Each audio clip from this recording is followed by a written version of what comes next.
ରାଗ ଅଛି ହିରୋସୀମା କଥା ପକାଇଥିଲା ବମ୍ ଯୁଦ୍ଧରେ ଜାଣିଥା जी ସେହି ରାଗ କମି नहीं जापान पुण।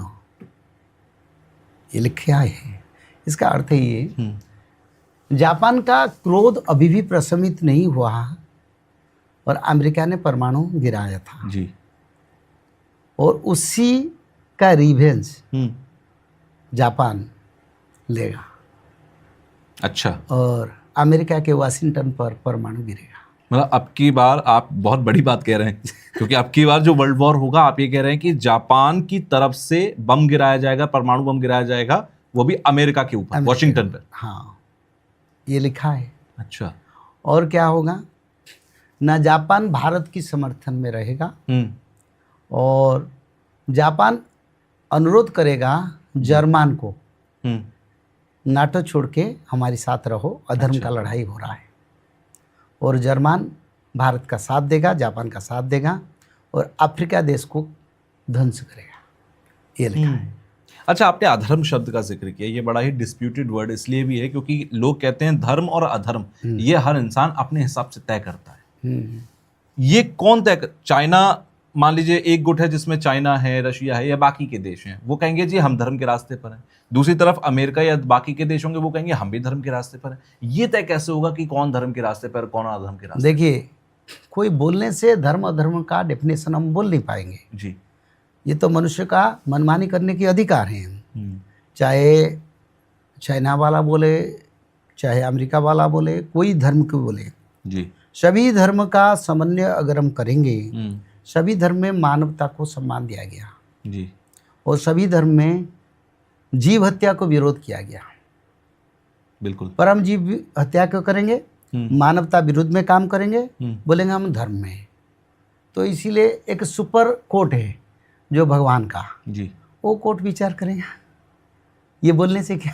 फिर इंसान ये भी तो कहता है कि जंग और प्यार में सब जायज़ है।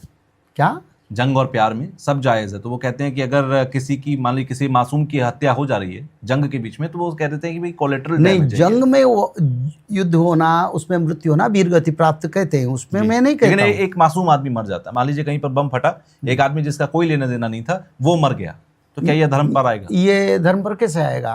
युद्ध का नियम को तोड़ रहे हैं।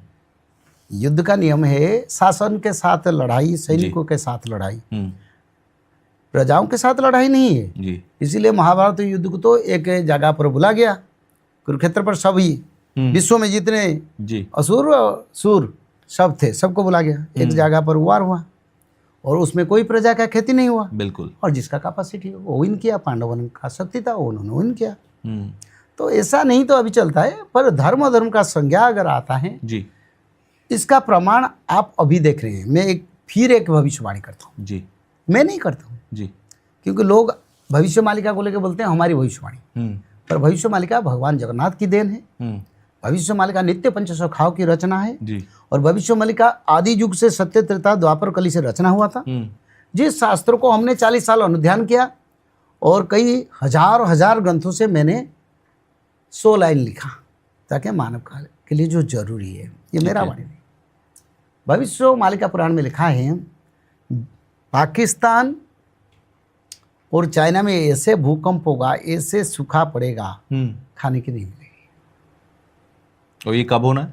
हाँ, ये कब होना है? तो पाकिस्तान ने शुरू 2-3 साल से 4 साल से चल रहा है। खाद्यान्न का हुआ, हाँ, थोड़ा महंगा, थोड़ा नहीं, इकोनॉमिक 600 किलो आटा केजी, तो थोड़ा क्या, लोग बड़ा दुखी है जी। और चाइना में भी ऐसा स्थिति होगा और बार बार भूकंप उसी देश में सब आएगा, खंड खंड हो जाएंगे,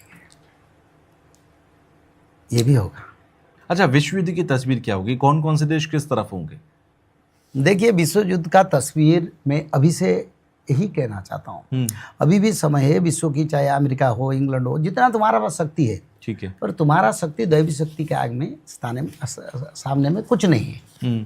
तो इसलिए ये युद्ध को अगर सभी मानव सभ्यता मिलकर रोक लें जी, तो खुद का कल्याण करेंगे।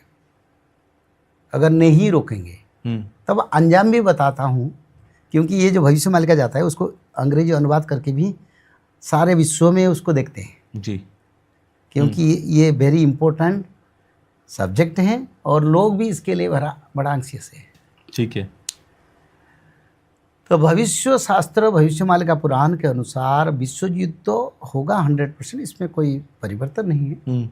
पर उसका अंजाम क्या होगा, यानी आखिर उसका क्या परिणति होगा, बिल्कुल, जिसमें कुछ लोगों को सुख मिलेगा, कुछ लोगों को दुख मिलेगा।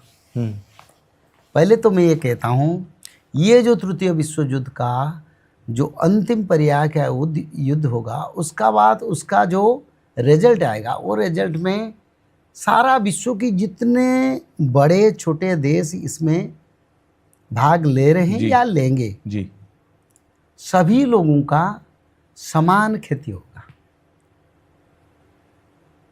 सभी लोगों का समान क्षति होगा जी। कोई लोग उसमें बच के नहीं जाएंगे, पहला।